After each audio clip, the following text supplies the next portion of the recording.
Welcome to Sexy Mom Abundant Life, everyone. This is Kathy Williams, and today's conversation is about self-care, especially when you're caring for everybody else, which is the case for a lot of us.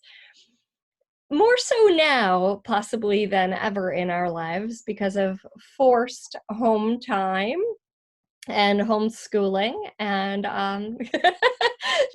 the break in our patterns that we're not used to.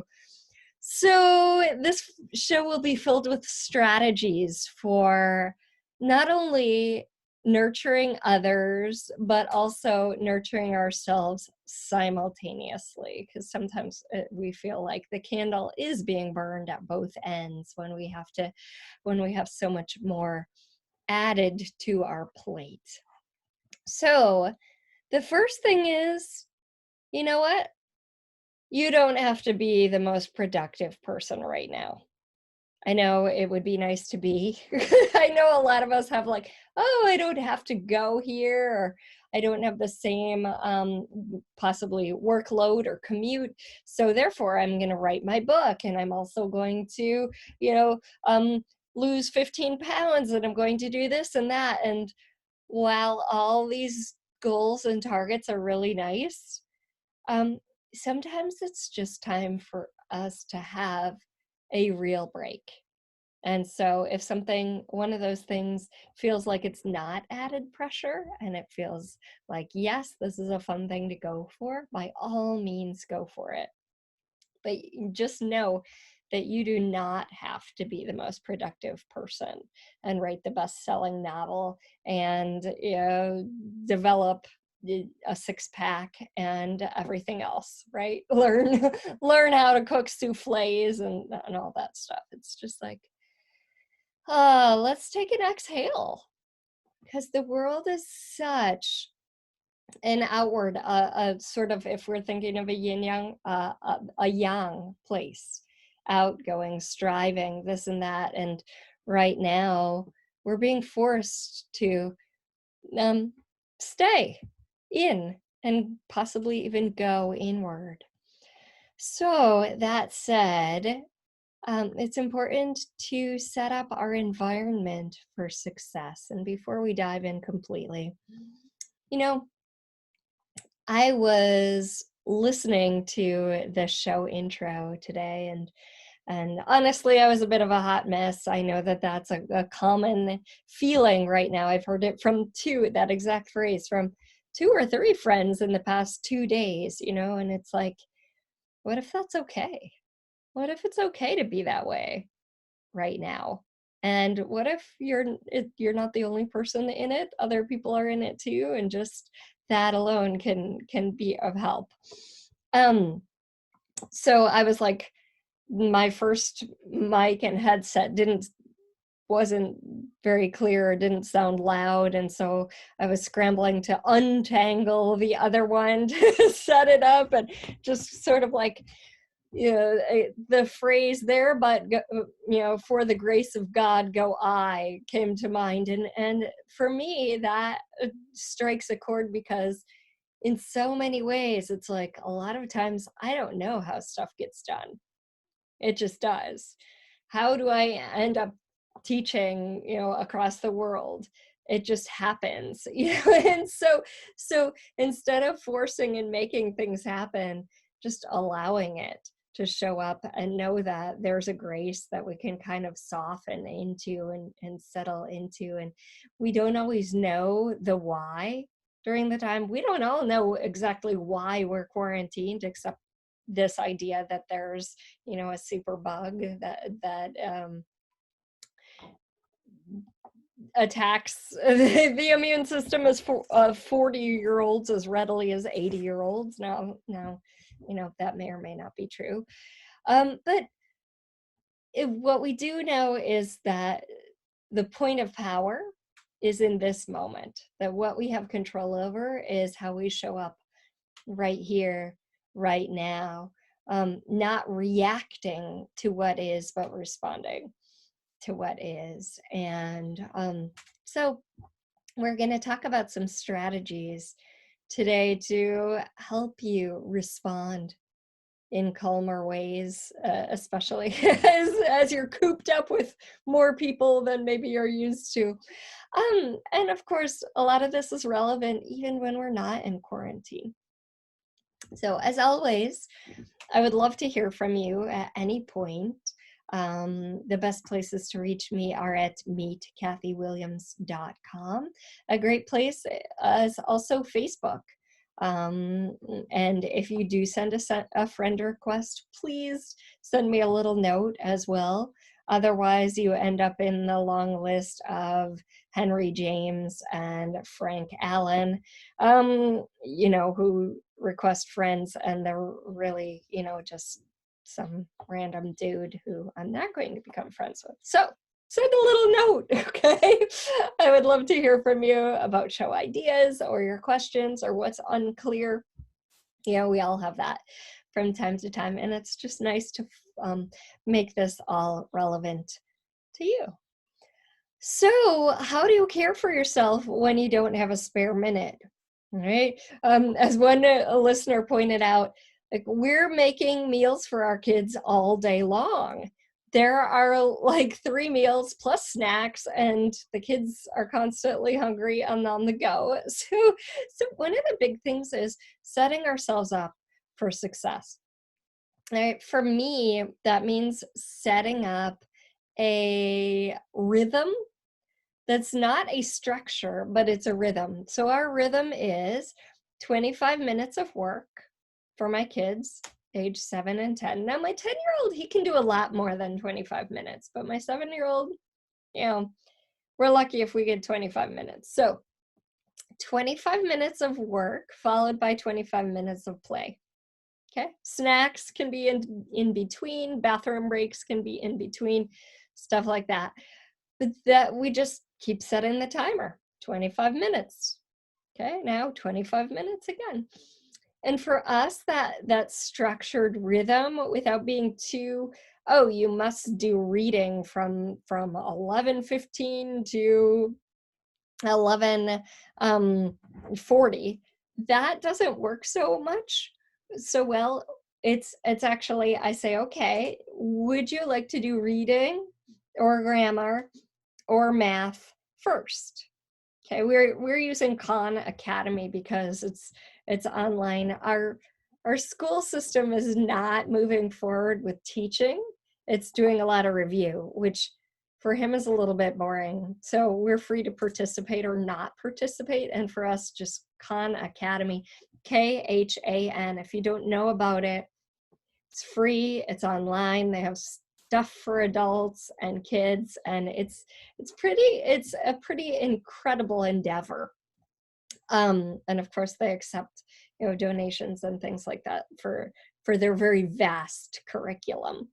So my 10-year-old is very diligent. He'll do his own thing a lot of the time, except when he needs me. And when he needs me, he really needs me. And initially that was a bit of I think frustration for us both. For example, I was teaching my 84-year-old yoga student on Zoom the other day, and my son was like, he really wanted to show me what he had accomplished, and that doesn't work, right? And so I often need to spell out, from this time to this time. Look at the clock, right? At noon, I will be finished with my yoga lesson. You can tell me anything at that point, right? So setting these clear boundaries where you have interaction or you don't interact. And so I have these 2 yoga students online. They're on Zoom. The other day I had them both. They're a couple. And so he had his lesson first, and then she had her lesson, and she gave me a great idea. She said, when there was one point at which her daughter said, when I'm wearing a hat, you can't talk to me, right? When I'm wearing a hat, it's like, leave mom alone time. And when there's no hat, you can interact with me as much as you like. Now, Here in Hawaii, it's hot. I do not want to wear a hat, but it can translate to all sorts of things. A bandana, a scarf, a special pin, something where it's like, you know what? When I'm wearing this is the signal that it's quiet time, or you need to do your own thing and you can check in with me later. You can write me a note if you need to. So these like fluid boundaries where the one of the biggest things that it's important for the kids to know, or anyone to know, is like, all of this is done from a loving space, and it's actually done so I can serve you better. Okay? Because if I'm at your beck and call all of the time, I'm going to get irritable, like extremely irritable. And so if I have these times when we don't actually interact, I'm going to be more present for you when we do interact. This is new for all of us. I had this conversation with my kids. I'm like, this is new for all of us, and it's not easy necessarily. So let's make the best of it. And ultimately, what people will remember is the attitude and the energy that we're present with, right? The attitude and the energy that is the predominant energy. That doesn't mean you're not going to have your moments, or any of us aren't going to have our moments where we're just like, I've definitely had that. But it's what's the predominant energy? And then let's not make ourselves wrong for those moments when we're just like, eek. And so that I mentioned a few things to do with the environment, like the rhythm. And that may also involve being really aware of how much movement everybody's body needs. When do we function better? Like, do we focus more in the morning or in the afternoon? Is it better for us to move our bodies hard and then we're a little bit ready to sit and read a book? And how can I make all of this fun? So, for my family, choices make things a little bit more fun. So we went on this program called Out School, and Out School has all sorts of classes for kids, and they picked their own classes, which means I have time to actually nourish me when they're doing their classes, which are an hour. High involvement. Some of the classes are pre-recorded, so you can pick the time. You're like, oh gosh, it's 3:00. I need a break from everyone. Let's turn on those classes for them, which can be done from iPads, computers, phones, any of it. And let me just go do some yoga. Right? Let me take a breather. So we'll talk a little bit about other times to take a breather. But this idea of, when do we require movement? When do we require food? When do we, like, in and of our own rhythm? And your rhythm may not be the same as your family, so you might need food 2 hours later, and honoring that. So this listener brought up the idea of, oh gosh, I'm cooking all day long, I have food all day long. And so sitting and brainstorming and being like, okay, what are easier ways to get everyone fed? Is that the kids learn how to, do spaghetti, fill a pot with water, turn on the stove, or get help to turn on the stove, and simple ways for people to contribute, but also simple ways for to get everyone fed, like using an Instapot or a crock pot, right? Where in the morning when you're making something already, you can just throw everything in there and have it ready in the evening. And what are some strategies, and sitting and brainstorming some strategies to make everything easier. What are your sort of contraction points? Whether that is every afternoon at 3 p.m., all of us are bitter, or it's really the food aspect, or I can't get my child to do math, or, whatever it is, like sitting with that for a moment. And I like to do what's called a brain dump. So sitting with something for 5 minutes and coming up with everything without filtering, all the solutions without filtering. So some of those solutions may even be kind of goofy, ridiculous, not make sense, silly, not workable. It doesn't matter. You write all of them down, because from that uncensored kind of creative flow, a lot of times the real solution emerges. And that way you've sat for 5 minutes, and it's something you have a solution, a workable solution from that. So as we go to break, that might be something you like to do. What's a sticky point for me right now? And then just sit and come up with some solutions. And we'll be back in just a moment. Thanks for listening to Sexy Mom, Abundant Life, everyone. You can always find me at meetkathywilliams.com. Welcome back to Sexy Mom, Abundant Life, everyone. This is Kathy Williams, and today our conversation is about self-care and kind of strategies for not only taking care of ourselves, which we will get into, like nurturing the body, calming the mind, stuff like that, but also strategizing so there's more harmony overall. Because if we don't do that, then what happens is, tension builds up because certain things aren't working, right? If we can prevent that tension from building up, then we have less we have to decompress from. Now, decompression, not only when you're scuba diving, but also in real life, is important. But strategizing to make sure that, we don't get compressed in the first place is a wise activity. Right. So we talked a little bit about the brain dump, where you're sitting down and just for 5 minutes letting any kind of solutions come for wherever you're feeling a little sticky or compressed in your life. And then taking a look at those solutions and saying, hey, which one of these would actually work? Right. For me with food, a lot of my kids' food has to do with leaving tangerines and bananas and nuts and even cereal out so that they can snack on that when it's snack time, which is not dictated by me. I know for some of you that's not what you like to do.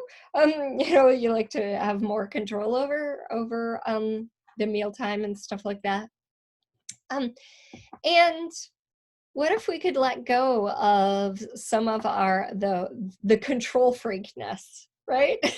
So that everybody's happier. And so only we get to know which battles to pick and which to fight and which to let go of. But just entertaining the idea of what is worth fighting for and what is worth kind of letting go of in this time that's new for everyone. For my children, one of them is super social, so it's been hard for him to not have that interaction time. And so, for us, getting physical in ways that work for everybody are important. And one of those here is tickle time, which is a decompression for everyone. Like, that is self-care for me, to hear my kids laugh and to laugh along with them. So we do tickle time every day, and I hear about it if we haven't done it, for sure. And getting moving, right? Getting everyone's endorphins flowing, not only through tickling, but through taking a walk. Or we have a giant trampoline, so jumping on the trampoline, finding ways that work for everyone. Maybe they don't want to go on a walk, and they want to kick a ball around so they can kick the ball between themselves and I can just walk around the property, right? So these compromises where it's not an either or, it's an and. Okay. So where can you find ands in your life where it's not either or, it's and, or something completely new? I love to paint. Painting is a self-care activity for me. Painting, dancing, all these things. And these are things I can do with or without the other people in my household. And it's really interesting because my husband works at the hospital. So he is quarantined away from us right now. I'm single parenting 2 kids, one of whom loves social interaction. The other one's okay. And so it's really interesting. So how can we get everybody their social interaction? I mean, for me, sometimes it's just like, I need space away from you all. So yes, you can watch YouTube while I go read a book, or while I work on my project. Or maybe that's my project is done during the 25 minutes of work time. We all have dear time together, drop everything and read. And even if you don't have a kid or a kid that's old enough to read, you can have that be, it's time for us to look at picture books, right? And as you look at your book, I'm gonna be reading my book, and you're a big person.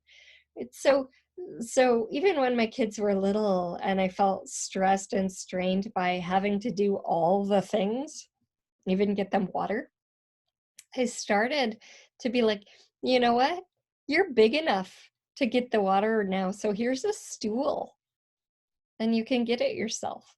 So how much can you actually empower the people in your household, whether they be teens or medium-sized kids or little kids, to step it up a notch and do some of the things that you feel like you have to be doing for them?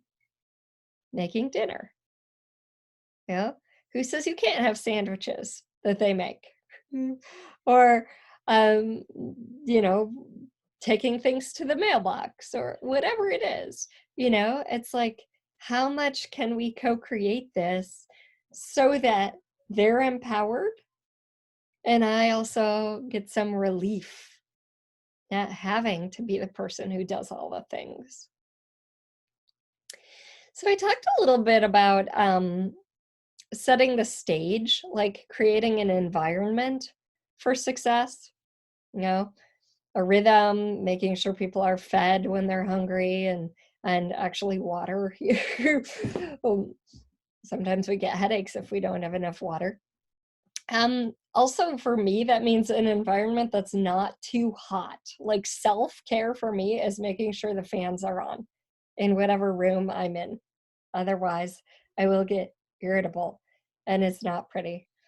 The other thing for me is awakening early enough that I have my own time and I get to write and connect inward, meditate, um, before I interact with anyone else. That way, that's foundational for my calm, peaceful day. So I'm not immediately swept by the winds of other people's desires, requirements, and needs. And I think this is important not only during this time, but at all times. Like a lot of people reach for the phone to check email, Facebook, texts, you name it, before they even get out of bed. And all of that is generally what other people want from you, right?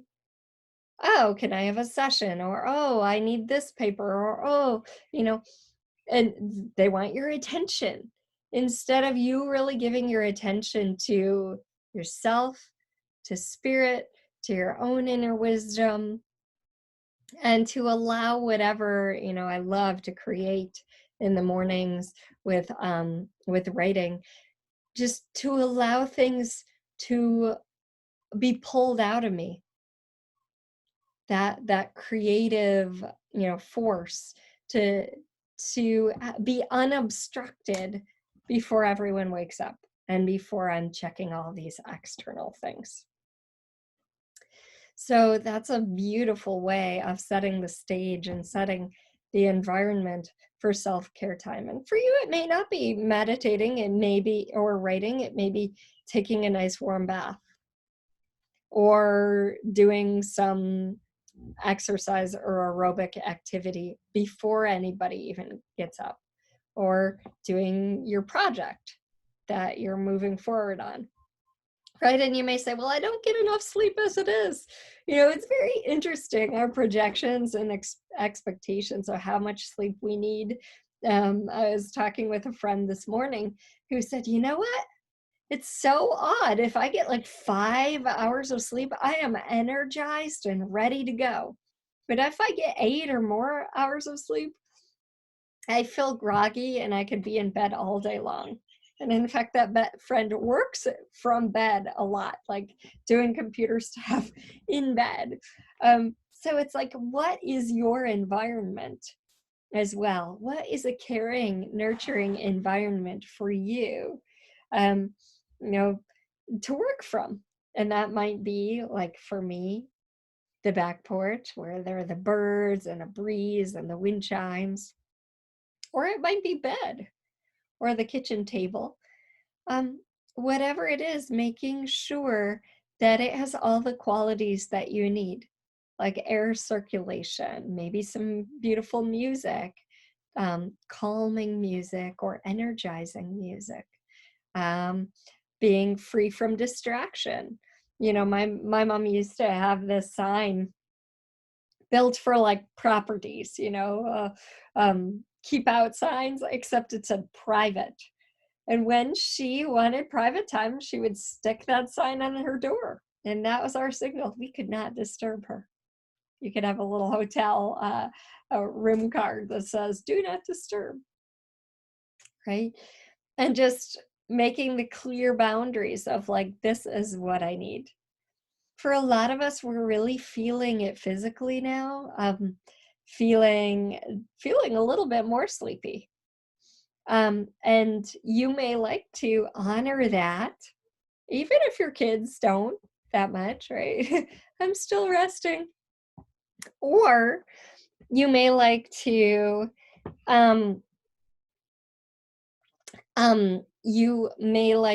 do some guided rest and relaxation, like yoga nidra. And it's a beautiful relaxation practice you can find online, like on YouTube. I will likely be leading a yoga nidra process online, and you can go on my website, meetkathywilliams.com, and be updated about that, because it's a practice I've been doing a lot recently for nice deep rest. Just honoring like where everybody is, even if we're in a space of like, and one of the important things is acknowledging, oh gosh, I'm feeling sad right now. I'm feeling angry right now. I'm feeling, whatever it is, a little stir crazy. Is that all mine? Or am I just aware of that? Right? Because a lot of times we're just aware. And so we're aware of everybody else's crazy. And if it is ours, which sometimes it is, like acknowledging that and recognizing, oh, I'm choosing this, and I'm going to choose it until I unchoose it. I'm going to choose it until it no longer works for me. I like this little process. I'm choosing this. Let's say you're sad. I'm choosing to be sad. And I'm choosing this because I think it works for me. Does it really? And then sometimes it's, yeah, it does. And other times it's like, not really. It's not really working. Okay. Well, what do I prefer? Choosing to be irritable. And I'm choosing to be irritable because I think that works for me. Does it really? Okay, what would I prefer? Right? Acknowledging it's a choice and acknowledging we're choosing it. And now, what would I prefer? And then what are some ways I can feel that way? Because sometimes it's not an immediate jump, like, oh, I'm irritable and I would like to feel free. Might not be an immediate jump. Okay. Well, how could I feel free right now in this moment? Okay, well, I have my deep breath. Oh, I'm free to turn on the music. Let's have a dance party. Huh? Um, I'm free to express. Like my my son was feeling aggression the other day, like frustration. And so we got this yoga bolster and I held it while he punched it. And it felt so good for him to just express that. Like, because he thinks this whole thing is stupid, and he's 10 years old. He's entitled to his opinion. And, um, just moving that energy. And moving that energy, if you have to get in the car and yell, and that's self-care, do it. Right. So I wanted to address some of the other things people said. This woman is saying that her kids earned their time, screen time, right? Like by cleaning the floor or cleaning their room. Suddenly it's cleaned really fast because they're earning something that's, that they enjoy. Helping relieve, again, your load, loading the dishwasher, sweeping, hauling out the trash. She said, she had to sign off on their screen time and work first, play after, and there were not complaints about that. That was just what they're used to. Right? So how can you also get your kids to help you have whatever time you need? Like, oh, I feel so much better when I have 15 minutes to have a cup of tea and organize my desk. Would you do that for me? Can you read? We'll set the timer and read for 15 minutes and then I can talk to you. Hmm? So if a schedule is useful for you, using a schedule. Again, I said a flexible rhythm works really well for us, where it's like expectations are known, right? A little math today, a little reading, a little grammar, writing some stuff. But you get to pick the order, and we're going to do it in 25-minute increments. All right. Who is this? I think this is Shakti said, my older son has a schedule of movement, 8 a.m., noon, and 3 p.m. He has to do something. Run, bike, walk, yoga. Again, it's his choice. And gardening has been fun and rewarding. So what can you choose that's like self-care for you and everyone? And gosh, it's passing so quickly. We'll be back in 20 minutes. If you want to flip your questions over to me, do that at meetkathywilliams.com, or Facebook is also a great place to do that. I'll see you back in we'll be back in a few, and then we have 20 more minutes. Where's my brain? I'll see you in a few.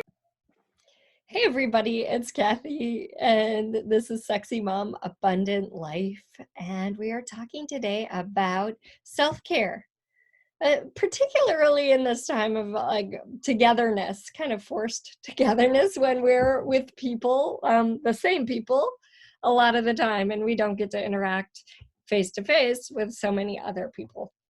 Now, as we were on the break, I was just thinking about a lot of it comes down to mindset. And if we feel like I don't have choices, then a lot of times we get really frustrated, constrained, and feel confined, instead of being like, wow, I actually have a lot of choices. I have, first off, the choice in how I react or respond, right? Second, I have a choice in, okay, are like all these different activities for moving my body, all these activities in terms of like what we do right now. Are we going to read? I love Greek myths, so I've been reading my kids Greek myths, and in the evening we always go over what were our favorite parts of the day, and everybody's favorite part, at least one of them, is those Greek myths, sitting and reading those, actually being in bed and reading those together. So, how can you weave in the things that are really fun and nourishing for you and even funny into the day so that they become an activity that everyone enjoys? Another thing I really love is astronomy. And my son and I enrolled in this. Well, actually, I enrolled him. No, he picked it. Okay, he picked it. On outschool.com, it's an astronomy and Harry Potter class. And we had a great time with that. It's, I think, 4 times an hour long. And we just went through learning about constellations and planets and all different things with a little Harry Potter woven in. So it's like, what kinds of activities are self-care for you? If eating a cookie is self-care for you, would you give yourself that permission? Hmm? This is different kinds of times, right? Or even learn to cook some different kind of healthy cookies. Okay. So finding things that are nourishing for you, like for me, baking is, and maybe I don't want to be eating all the baking, so I could freeze it or give it to a neighbor or something like that, and you might say, well, giving it to a neighbor right now, you don't want to spread the virus. Okay, just freeze it for later. Right? Um, so finding what, and even writing a list of like, what activities do I really love that I haven't done in a long time that I could do now? Right? Knitting, painting. There's this cool art by Felix class that I got online. It was $27. It's like, I think, 10 modules. And so my son loves to paint too, and he will do it with me. And although he doesn't want to learn to mix the paints or what kind of materials are useful. And so, I'm doing all of that. And then by the time we get to painting the tiger, he'll be on board. Mhm. Um, so we have lots of choice, even when we feel like we don't have choice, right? If you look at the master of attitude in the midst of confinement, Viktor Frankl, and he might be someone to read right now. Oh gosh, how did he maintain his attitude in the midst of like really tragic conditions? And then, oh, well, I'm not in such tragic conditions. I mean, it's not all that fun all the time, but how can I make it fun and weave in the qualities of joy and ease and flow and magic and movement and empowerment? All of the qualities that I'd like to have in my life are all available right now in this moment. I don't have to go and be someone different to have those. Let me access those in my own being right now. And let's actually do that, because that is one of the most nurturing activities you can do. And you can do this before you get out of bed, or right before a meal, or right as you're going to sleep. You can do this. So go ahead and let's do it in a different way today. So close your eyes if you can. You could be on a walk and still do this. What I'd like you to do is identify 3 qualities that you'd really like to have more of in your life. And as you breathe in, breathe those qualities in. You can focus on one at a time, or you can breathe in all 3. And as you breathe out, breathe those qualities out into the space around you. So let's say more harmony and ease and balance, okay? You would breathe all of that in and then breathe it out into the space around you.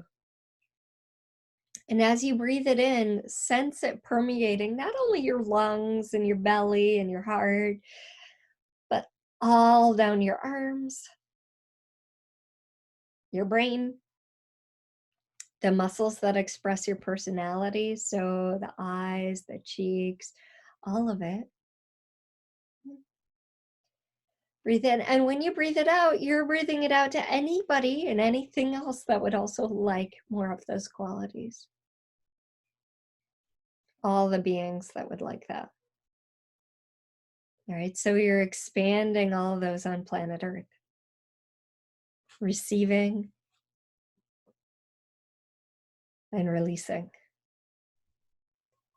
Because whatever we focus on, we get more of. So if that's the case, wouldn't it make sense to focus more on the things that we would like to grow and cultivate in our lives? Receiving and releasing. And this is something you can teach to your children. It's something they could even remind you, which is super awesome. So receiving and releasing, and then invite every molecule of this universe to contribute to these qualities expanding in your life into your future. So engaging across the universe from right and left and front and back, above and below, coming into your body, receiving these qualities and blossoming them in your life. And then send little trickles of energy to all the people, places, events, experiences, beings, and energies that will help contribute to this growing in your life. And you can do this with any quality, any energy. They're all available to you. When you're in a quality you don't like, it's just like wearing a shirt that you're just, it's not working for me right now. Okay, what shirt would I rather wear? What energy would I rather wear? What energy is available to me that would be more enjoyable than this? There's always one, more than one. Okay, so tapping into that. And sometimes it requires, oh, geez, you know what? I really need to go watch Ellen on YouTube for 10 minutes to just shift my space. Watch something hilarious. She has this thing called funny autocorrects, something like that. Oh my goodness, like the poor people who have these autocorrects and send them in. Or photos, like what's wrong with this photo? If you're in the mood for something funny, Ellen or Graham Norton. The Graham Norton show is another hilarious one because the guests, who are all famous people, drink on the show. So it's very, it's really hilarious. They tell stories that you're like, I can't believe he just told that story. Right? So breaking our state and changing it into the state we'd rather be in, or the space or the energy we'd rather be in, is so important. And if that means going back to your old practices, whether they be, pranayama, breathing practices, or yoga, or nia, or writing, or listening to a guided meditation, or tai chi, or whatever it is, to like reset. What are 3 activities you can use to reset? Maybe for you that's organizing. Maybe it's putting on music. Okay? But reset, like that's almost what the entire world, I almost said universe, who knows? The entire world is being called to do right now. Reset. It's time for a little bit of change, right? You can't be in those old patterns, perpetuating those patterns. What's a useful reset? And you'll notice that I've been asking a number of questions to kind of explore What are useful solutions for this? What would be some activities I could do to reset? What are some nurturing activities we can all do together? Right? Asking those questions is like shining your flashlight in that direction. And that's shining your awareness in a particular direction that will help you have more awareness there, right? You're shining, you're looking that direction, so you're going to have more wisdom bubble to the surface in regard to that. And it may not come that instant in that moment. You may have to sleep on it, or you may get the solution, somewhere from someone, maybe even by asking others, posting on Facebook, hey y'all, what are you doing? That's interesting for you right now. And get, oh, well, there are these fun science experiments. Or, oh, we're all, pretending this, having picnics in the living room floor, eating pancakes for dinner, watching old family videos, adding to your life just by asking the question to gain some awareness. So write those lists, and that way, because a lot of times when we're in it, when we're in the crunchiness, that's the moment when our tools and our inner resources seem to go out the window, right? It's like exactly when you need the tool the most is sometimes when it's like, what do I do about this? And that's when, I used to have a list on the fridge of things I could do, things that are available for me, things that I like to do instead of eating. Because I used to eat, because of being bored, which thankfully that's not the case anymore. And I exercise a lot more, like, to shift the energy than I eat to shift the energy. Yeah. Because exercise shifts the energy quickly. I can do 20 minutes of bar and be an amazing, thriving person when 15 minutes before I was flustered and frustrated. Right. Which is why I've started doing bar classes online with people. Like, let's get those endorphins flowing and the movement and the muscles working, move some stress hormones out, and you feel better. So know that that's available as well. I have online bar classes that you can come join and feel better and get fitter and be happier. And all of that is at meetkathywilliams.com/upcoming. And overall, it's really, how can you and those around you thrive together, right? We're all in it together. If you need to phone a friend, phone a friend. If you need to sit down as a group and come to some strategies about what works, do that. Right? We're all in it together and we're a team. And when it's presented that way, and like, hey, I want harmony between us, I would like to have that. How can we do that from a calm place and space? Then when we're in the crunchy moments, we've already come to agreement and it becomes somehow easier. And so the last thing I want to leave you with is, don't make any of it wrong. Right now, it can be challenging for, kids, parents, grandparents, all the people. It's different for us. And we feel a little bit, confined sometimes, which is understandable. And so if emotions that aren't fun are arising, first off, how much of that is your awareness of everybody's funk versus how much of it is yours? And then, would it be okay to love the part of you that's feeling that way? Like, really give it some love. Thanks so much for watching, listening to Sexy Mom Abundant Life, everyone. I'll be back next week with an exciting interview. The channel Paul Selig is one of my very favorite authors, and so I look forward to having him on the show. IOM.FM every Thursday at 5 p.m. Eastern, 2 p.m. Pacific. 11 Hawaii, and always on SoundCloud, iTunes, YouTube, Spotify, our iHeartRadio, and meetkathywilliams.com/radio. Thanks so much for listening, everyone. Have a great week. And if you can't wait till then, search all those places for replays of past shows.